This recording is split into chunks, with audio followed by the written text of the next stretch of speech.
Hello friends, मैं हूं doctor नवीन चंद्रा और स्वागत करता हूं आपका अपने इस यूट्यूब चैनल जीएस वर्ल्ड पर। आज का टॉपिक है हमारा सिख धर्म के सिख गुरु। सिख गुरु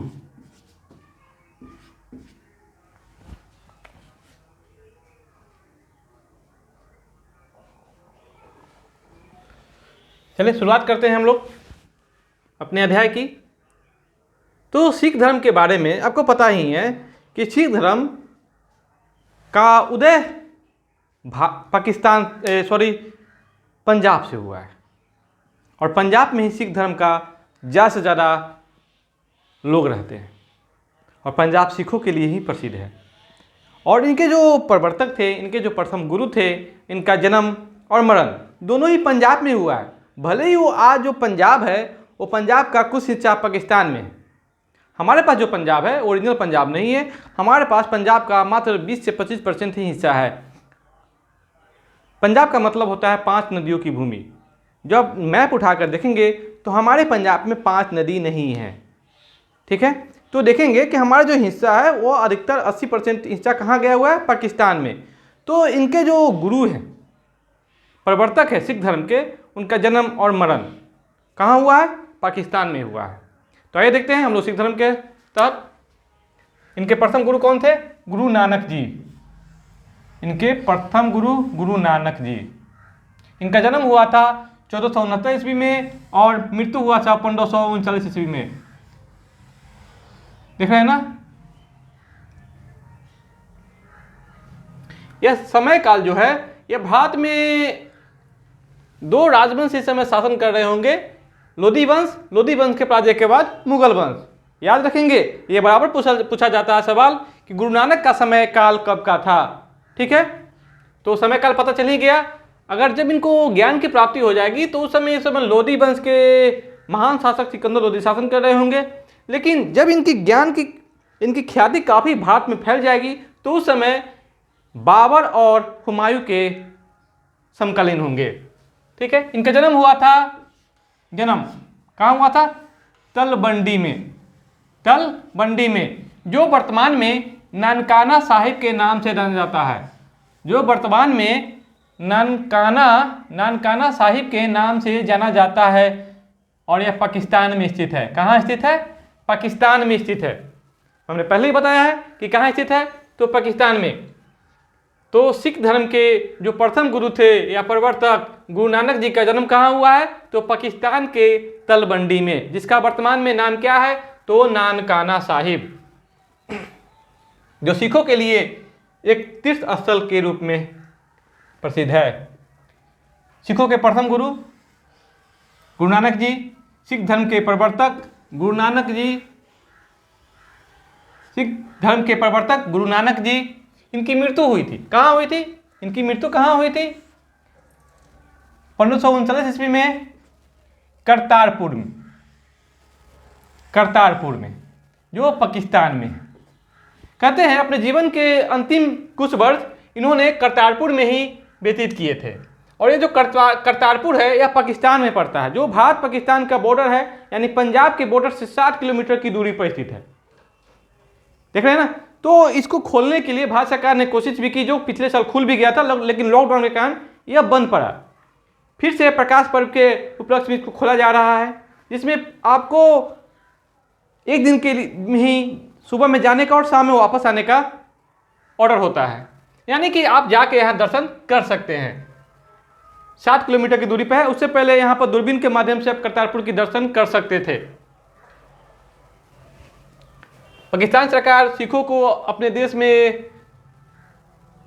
करतारपुर में दर्शन देने के लिए कहते हैं कि लगभग 1500 का वीज़ा लगता है, जो एक दिन का होता है। कितने का, मात्र 1500 रुपये का, जो एक पाकिस्तान सरकार के लिए आमदनी का जरिया भी है, उसके लिए विकास भी कर रही है, जैसे कि रोड बनाई है।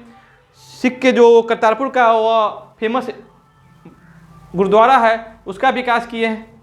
तो यह जो भी हो, सिख श्रद्धालुओं के लिए काफ़ी बेहतरीन है करतारपुर में जाकर दर्शन करना। तो किसके समकालीन थे, तो बाबर और हुमायूं के समकालीन थे। एक कहानी भी है, जब बाबर ने भारत पर, आगरा पर अधिकार कर लिया था, तो बहुत सारे लोगों को कैदखाना में डाल दिया गया था। तो इस कैदखाना में बाबर के सैनिकों के द्वारा गुरु नानक को भी डाल दिया गया, गुरु नानक जी को भी डाल दिया गया। कहते हैं गुरु नानक जी कैद में रहकर ही अपने कीर्तन करते थे और लोगों का मनोरंजन करते थे, लोगों को भक्ति के में की ओर रास्ता दिखाते थे। यह बात बाबर तक पहुंची। बाबर आया, उसने गुरु नानक जी को संत के रूप में देख लिया, उसने गुरु नानक जी को कैदखाना से बाहर निकलवा दिया। तो गुरु नानक जी ने कहा कि आपको तो अल्लाह माफ़ कर देगा, हमने माफ़ कर दिया, अल्लाह की बात सॉरी, हमने आपको माफ़ कर दिया, लेकिन अल्लाह आपको तभी माफ़ करेगा, अल्लाह आपको तभी माफ़ करेगा जब मेरे साथ बाकी कैदियों को भी आप छोड़ देंगे। तो कहते हैं गुरु नानक की विचारों से बाबर इतना प्रभावित हुआ कि उसने सारे कैदियों को छोड़ दिया। तो ये थी गुरु नानक जी की शक्ति। तो गुरु नानक जी का जो भजन का, ज्ञान देने का, लोगों को अपने अध्यात्म से जोड़ने का जो जरिया था वो था कीर्तन, प्रभु का कीर्तन। ये कीर्तन गा के लोगों को पास बुलाते थे और उसे बड़ी ही प्यार से अपने धर्म के बारे में समझाते थे, अपने विचारों के बारे में समझाते थे। ठीक है, अब आते हैं 1496 ईस्वी में। 1496 ईस्वी में कार्तिक पूर्णिमा, कब? कार्तिक पूर्णिमा को गुरु नानक जी को आध्यात्मिक ज्ञान की प्राप्ति हो गई। कब? 1496 ईस्वी में। कितने वर्ष हो गया? यहाँ 31 हो गया, 31 में 4 घटा तो 27 वर्ष में, 27 वर्षों में इनको ज्ञान की प्राप्ति हो गई। ठीक है, गुरु नानक जी ने, गुरु नानक की जो पत्नी थी, पहले देख लेते हैं कहानी बाद में। गुरु नानक जी ने अनेक स्थानों पर संगत यानी कि धर्मशाला और पंगत यानी कि लंगर की स्थापना की है। संगत और पंगत ये जो स्थान थे, गुरु नानक जी यहाँ पर अपने श्रद्धालुओं के लिए हमेशा उपलब्ध रहते थे, जिनसे भक्त और श्रद्धालु के बीच में आपस में मुलाकात होती थी। और गुरु नानक जी ने गुरु का लंगर, किसका लंगर? गुरु का लंगर नामक निःशुल्क सामूहिक भोजनालय भी स्थापित किए थे, जहां पर लोगों को निःशुल्क भोजन कराया जाता था। और आपको ये जानकर बड़ी ही खुशी होना चाहिए आप लोगों को कि भारत में जो सिख का जो संख्या है वो लगभग 3 करोड़ के आसपास है। कितने? 3 करोड़ के आसपास। लेकिन सिख लोग जो है प्रतिदिन कम से कम 8 करोड़ लोगों का भोजन कराते हैं। इतना है सिखों का बड़ा दिल। तो इसकी शुरुआत किसने किया था? तो सिख धर्म के प्रथम गुरु नानक जी ने। तो गुरु नानक के माता पिता के बारे में कुछ जान लेते हैं। इनके माता का नाम था माता तृप्ता, पिता का नाम था मेहता कालू। इनका कुल था खत्री कुल। इनकी पत्नी थी सुलखनी, पत्नी का नाम सुलखनी। 2 बच्चे थे, श्रीचंद और लक्ष्मीदास, श्रीचंद और लक्ष्मीदास। इसमें से जो एक पुत्र होगा इनका श्रीचंद, ये उदासी संप्रदाय के प्रवर्तक बनेंगे, और इनका सिख के तीसरे गुरु अमरदास के साथ मतभेद भी होगा, जिसके कारण गुरु अमरदास को वो जगह छोड़ना भी पड़ेगा और यह गोविंदवाल में जाकर अपना निवास करने लगेंगे। तो हम कहाँ थे? गुरु नानक जी के। ठीक है, तो गुरु नानक जी के बारे में बहुत सारे कथा भी हैं। कहते हैं इन्होंने पूरे भारत में 5 बार भ्रमण किया। कितने बार? 5 बार भ्रमण किया। तो एग्जाम में बराबर सवाल आते हैं कि सिखों के कौन से गुरु सबसे पहले बिहार आए थे? तो कौन आएंगे? गुरु नानक जी आएंगे।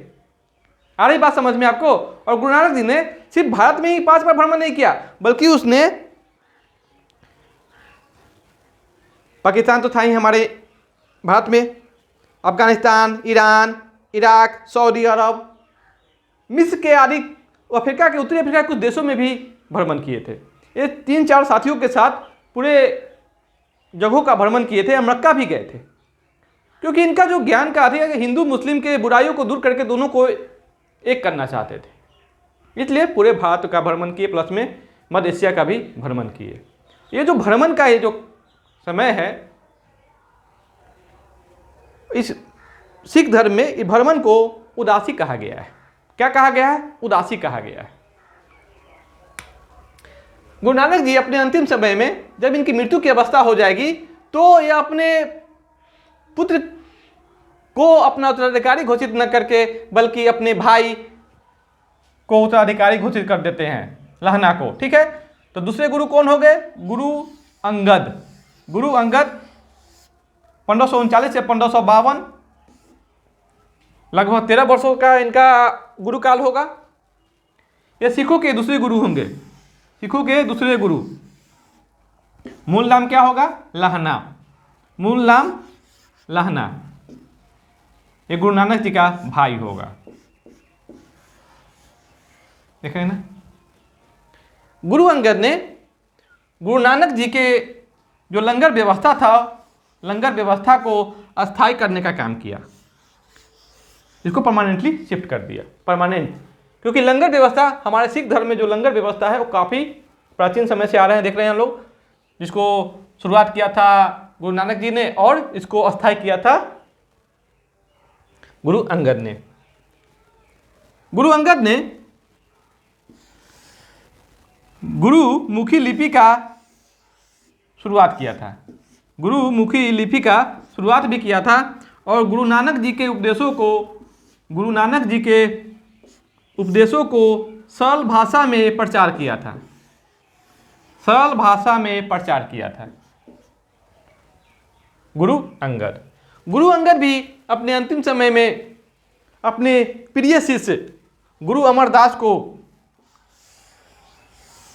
गुरु पद सौंप देंगे, गुरु अमरदास को गुरु पद सौंपेंगे। इनका गुरु पद का शासन काल होगा, समय काल 1552 से 74, यानी कि कितने वर्ष हो गया? देख रहे हैं यहाँ पर, लगभग 22 वर्ष। गुरु पद का समय कितना हो गया इनका? 22 वर्ष। ये कौन थे? तो गुरु अंगद के शिष्य थे। ये सिखों के तीसरे गुरु थे, ये सिखों के तीसरे गुरु थे। इन्होंने क्या किया? गुरु अमरदास ने किया, सिखों को एक संगठित रूप दिया, सिखों को एक संगठित रूप दिया। देख रहे हैं ना? एक संगठन के रूप में सिखों को स्थापित करने का काम किया। उसने 22 गद्दियों की स्थापना की, 22 गद्दियों की स्थापना की। गद्दी का मतलब अगर हम लोग अपने कंटेक्स्ट में समझेंगे तो यह हो जाएगा आपको मठ। क्या हो जाएगा? मठ। हमारे बिहार समाज में हर गांव में एक मठ होता है और उसका एक महंत होता है। तो उसी प्रकार गुरु अमरदास ने भी 22 गद्दियों की स्थापना करके प्रत्येक गद्दी पर एक महंत की नियुक्त किए, महंत को नियुक्त किया। देख रहे हैं ना? अगर आप लोग का गांव से संबंध होगा तो आप लोग इस बात को भली भांति समझेंगे कि हर गांव में एक मठ होता है और मठ का महंत होता है, जो उस मठ का प्रधान होता है और अपने धर्म को प्रचार प्रसार करता है। ठीक है? गुरु अमरदास ने हिंदुओं से अलग होने के लिए, यानी कि पृथक होने के लिए कई कार्य किए। हिंदुओं से अलग विवाह पद्धति लवन को प्रचलित किया। देखते हैं ना? हमारे क्योंकि हिंदू धर्म से ही निकला हुआ सिख धर्म है।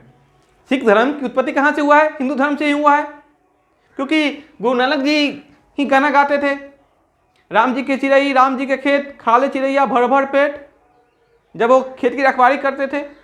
तो ये हिंदू धर्म से ही अलग था, हिंदू धर्म से ही इसकी उत्पत्ति हुई थी। इसलिए गुरु अमरदास जो सिख धर्म के तीसरे गुरु थे, उसने क्या किए? हिंदू धर्म से अलग होने के लिए, सिखों को हिंदू धर्म से अलग करने के लिए काफ़ी कार्य किए, बहुत सारे कार्य किए। उसमें एक विवाह पद्धति है, उसको लवन को प्रचलित किया। हमारे धर्म में जो विवाह होते हैं, हिंदू धर्म में जो विवाह होते हैं वो रात को होते हैं, लेकिन सिख धर्म में क्या होते हैं? दिन को होते हैं। अकबर, मुगल सम्राट महान अकबर महान ने गुरु अमरदास से गोविंदवाल में जाकर मिले थे। कहाँ मिले थे? गोविंदवाल में जाकर मिले थे। ये गोविंदवाल क्यों आए थे गुरु अमरदास? अगर चाहते तो करतारपुर में आराम से रह सकते थे, लेकिन कहते हैं इनको, अमरदास को गुरु नानक के पुत्र श्रीचंद के साथ मतभेद हो गया, जिसके कारण गुरु अमरदास को वह जगह छोड़ना पड़ा और ये गोविंदवाल में आकर निवास करने लगे और वहीं से अपने धर्म का प्रचार प्रसार करने लगे। कहते हैं कि अकबर ने वहीं पर आकर इनसे मुलाकात की थी और गुरु अमरदास की पुत्री गुरुपुत्री बीबी भानी को कई गांव दान में दिए थे। अकबर के बारे में तो आपको पता ही, अकबर कितने महान थे। वह सभी धर्मों को आदर्श रूप देखते थे और कहते हैं गुरु अमरदास की मुलाकात के समय उसने सिखों को, सिख धर्म के लोगों को तीर्थ यात्रा कर से मुक्त कर दिया था। ऐसे अकबर ने सभी धर्म के लोगों को तीर्थ यात्रा कर से मुक्त किया था। तो आपको मालूम है कब? तो 1563 ईस्वी में। ठीक है। गुरु रामदास, अगला गुरु कौन होंगे? गुरु रामदास, जो गुरु अमरदास के दामाद होंगे और बीबी भानी के पति होंगे, जो सिखों के चौथे गुरु होंगे। सिखों के चौथे गुरु कौन? गुरु रामदास। नाम याद करके रखेंगे, ठीक है। कौन थे? बीबी भानी के पति थे और गुरु अमरदास के दामाद थे। अकबर ने बीबी भानी को 500 बीघे जमीन दान में दिया, 500 बीघा जमीन। और कहते हैं इस 500 बीघे जमीन के बीचों बीच एक प्राकृतिक तालाब था। क्या था? प्राकृतिक तालाब था।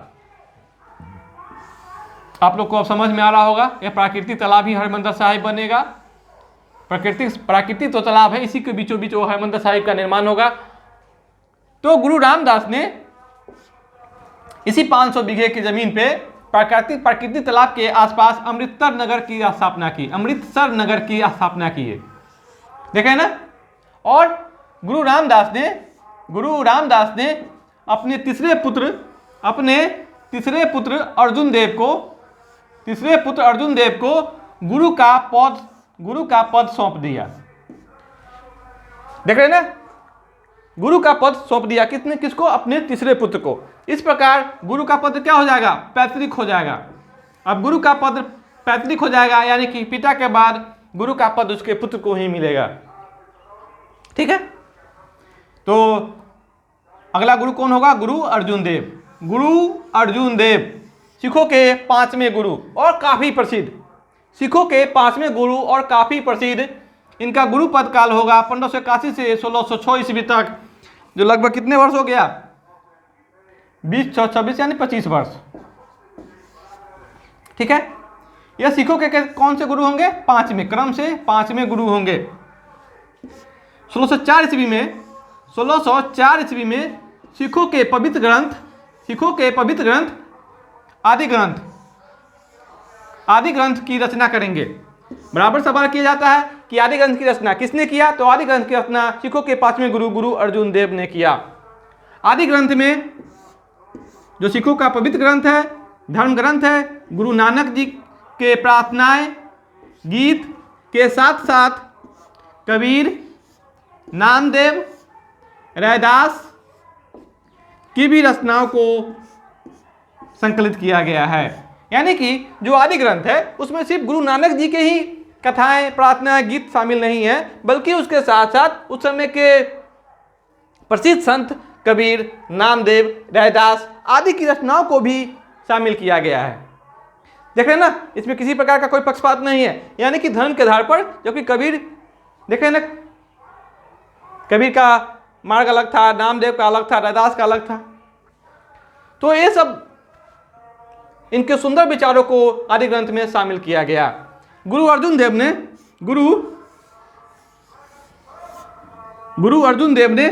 अमृतसर जलाशय में हरमंदिर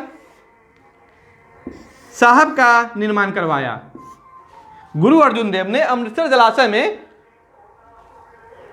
हरमंदिर साहिब का निर्माण कराया। वही प्राकृतिक तालाब, देख रहे हैं ना, जो अकबर ने बीबी भानी को दिया था, उसमें गुरु अर्जुन देव ने हरमंदिर साहिब का निर्माण कराया। और इसके लिए गुरु अर्जुन देव ने हरमंदिर साहिब की जो नींव डाली ना, हरमंदिर साहिब की जो नींव डाली गई, वह सूफी संत सूफी संत मियाँ मीर के द्वारा डलवाया गया। देख रहे हैं ना, ये तो सिख धर्म के थे, लेकिन इसने जो हरमंदिर साहब की नींव डलवाई किसके साथ? एक मुस्लिम सूफी संत मियाँ मीर के द्वारा डलवाया गया। देख रहे हैं ना। और जो हरमंदिर साहब का निर्माण हुआ था उसके ऊपर जो सोने का जो एक प्रकार का कवच है, तो उसको महाराजा रंजीत सिंह ने हरमंदिर साहब में स्वर्ण जरवाया। जो स्वर्ण मंदिर है, गोल्डन टेम्पल है, उसके ऊपर जो सोने की परत है चढ़ाया गया है, उसको किसने चढ़वाया था? तो महाराजा रंजीत सिंह ने, जो पंजाब का शासक होंगे। ठीक है, तो इसने हरमंदिर साहब के ऊपर में स्वर्ण जरवाया था। तो स्वर्ण जरने के बाद जब अंग्रेजों ने इसको देखा था तो अंग्रेजों द्वारा पहली बार इसे गोल्डन टेम्पल यानी कि स्वर्ण मंदिर का नाम दिया। उसके बाद यह भारतीय इतिहास में, विश्व इतिहास में यह गोल्डन टेम्पल के नाम से जाना जाने लगा। और यह सिख धर्म का पवित्र तीर्थ स्थल है, सिख धर्म के पवित्र तीर्थ स्थल है। यहाँ पर किसी के साथ कोई ऊंच नीच का व्यवहार नहीं किया जाता है। यानी कि भारत के प्रधानमंत्री भी जाते हैं या आप भी जाएंगे तो आपको एक ही साथ, एक ही पंगत में बैठा के आपको प्रसाद खिलाया जाएगा। यहाँ किसी प्रकार का कोई भेदभाव नहीं है, न जाति के आधार पर, न धर्म के आधार पर, और न ही आपकी श्रेष्ठता के आधार पर, आपके पद के आधार पर। आप बात समझ रहे हैं। सिखों के गुरु अर्जुन देव ने सिखों के से आय का 10वां हिस्सा दान में लेने की प्रथा को शुरू किया था। और इस पैसा को लेकर सिख के जो गुरु का पद है उसको सांस्कृतिक और धार्मिक प्रधान बना दिया था। देख रहे हैं। कहते हैं गुरु अर्जुन देव ने उस समय के राजकुमार, जो मुगल वंश के सबसे बड़े राजकुमार थे खुसरो, ये जहांगीर के सबसे बड़े पुत्र थे, यानी कि ये अकबर का पोता होगा राजकुमार खुसरो। कौन? राजकुमार खुसरो। राजकुमार खुसरो को आशीर्वाद देने के कारण जहांगीर ने गुरु अर्जुन देव पर राजद्रोह का आरोप लगाकर उसे फांसी पर डलवा दिया, फांसी पर चढ़वा दिया। देख रहे हैं ना। यानी कि गुरु अर्जुन देव को जहांगीर ने अपने पुत्र खुसरो को आशीर्वाद देने के कारण ही राजद्रोह का आरोप लगाकर उसे फांसी पर चढ़वा दिया। यानी कि मुस्लिम धर्म और सिखों के बीच में प्रथम संघर्ष कब हुआ था?